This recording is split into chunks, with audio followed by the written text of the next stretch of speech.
update sa project natin, oh. Shoutout ka muna, Not. Baka hindi ka na, bababa ka na naman. Pakita ko lang yung trabaho natin for the day.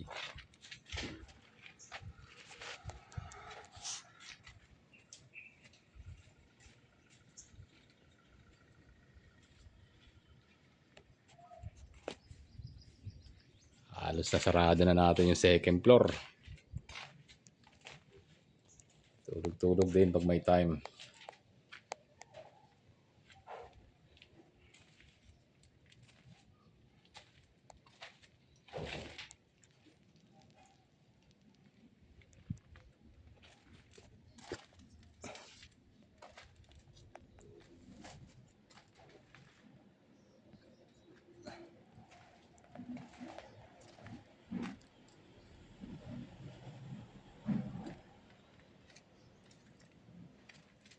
Halos na close na natin yung mga wall.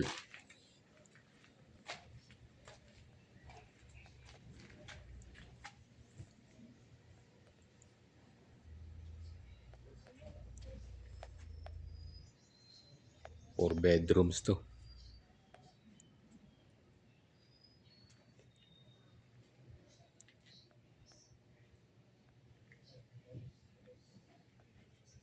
Malaking pito na CR niya, 70.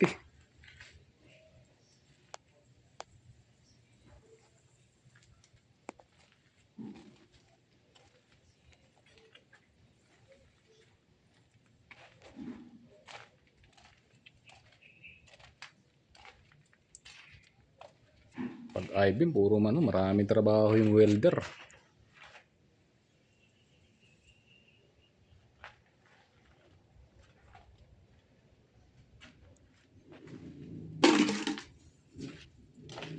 Ito na yung header natin, pinaka-header natin sa bintana. Angle bar na.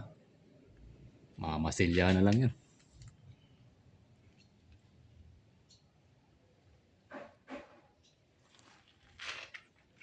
Laki ng CR, oh. 3 meters ang mga CR niya. 3 meters by 150.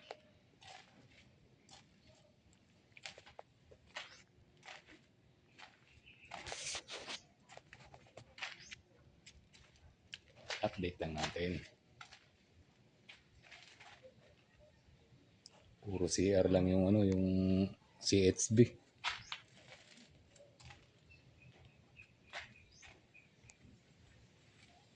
Yung bedroom niya mga na lang. Drywall na lang, drywall.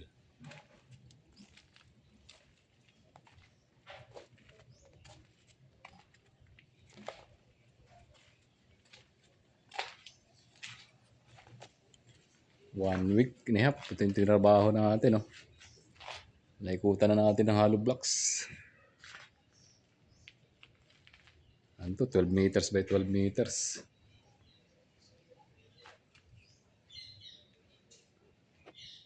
Nasa 100 square meter.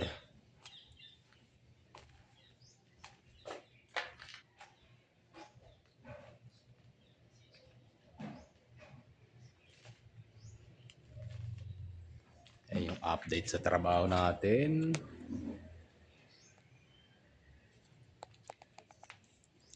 Second floor to. Ito mga to sa hagdan. Drywall na lang to. Drywall. Taas na second floor niya, oh. 420 yung height.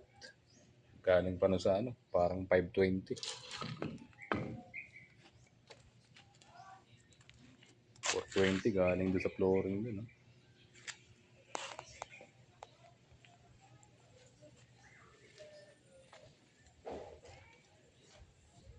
Lawak ng CR niya, no? 3 meters by 150.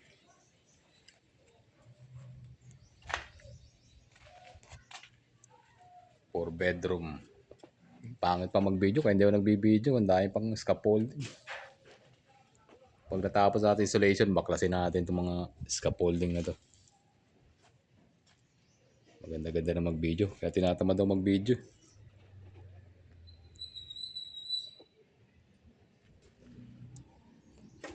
Maraming nakaharang. Wala ka na CR niya, no? CR pa lang, kwarto na.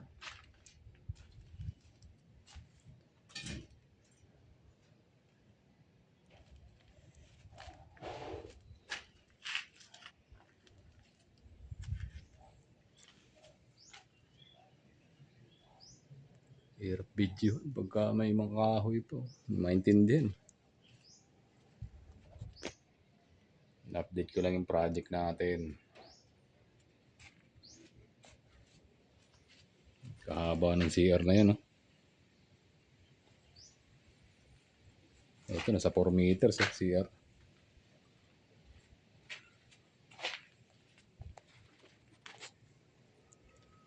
Malapit na tayo sa installation.